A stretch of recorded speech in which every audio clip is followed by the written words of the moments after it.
북한 김여정 부부장이 유허담화를 내놓은 지 사흘 만인 오늘 오전 북한이 단거리 미사일 한 발을 발사했습니다.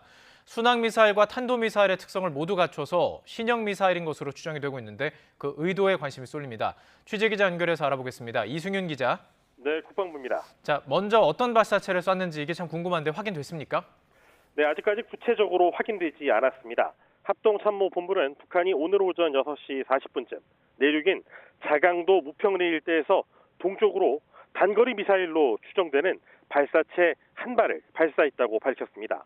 발사체의 재원이나 사거리 등 추가 정보에 대해서는 한미정보당국이 정밀 분석 중에 있다고 설명했습니다. 북한이 이번에 발사한 미사일은 탄도미사일과 순항미사일의 특성을 다 갖춰 재원을 명확히 규정할 수 없지만 순항미사일보다는 빠르면서도 극초음속은 아닌 것으로 알려져 신형 미사일로 추정됩니다. 이와 관련해 극초음속 활공체 HGV일 가능성도 제기되는데 지난 1월 북한은 HGV 개발을 언급한 바 있습니다. 북한은 지난 25일 김여정 노동당 부부장 담화에서 정상회담까지 거론하며 남북관계 복원 가능성을 내비친 뒤 우리 정부가 남북통신 연락선 재개를 촉구한 데 대해 오늘까지도 응답하지 않고 있어 이번 발사의 의도가 주목됩니다.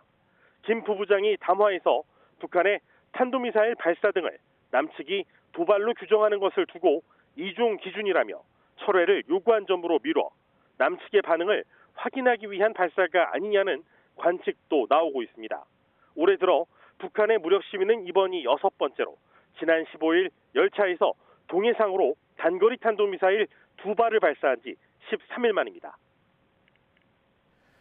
예, 정부가 국가안전보장회의 상임위원회 긴급회의를 열고 대책을 논의했는데 도발이라는 표현을 쓰지 않았군요. 그렇습니다. 정부는 오늘 오전 8시부터 1시간 15분 동안 서훈 국가안보실장 주재로 NSC 상임위원회 긴급회의를 열고 북한의 발사체에 대한 대응 방안을 논의했습니다.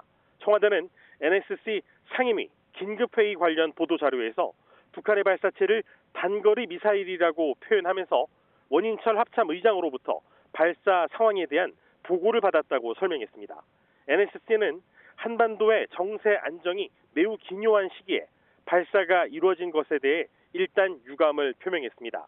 또 북한의 동향을 면밀하게 주시하는 가운데 미국을 비롯한 유관 국가들과 긴밀히 협의해 나가기로 했습니다.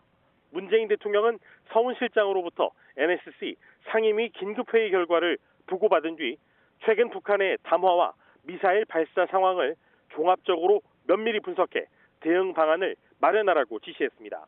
그런데 지난 15일 북한의 미사일 발사 당시와 달리 문 대통령도 NSC도 이 도발이란 표현을 쓰지 않았습니다.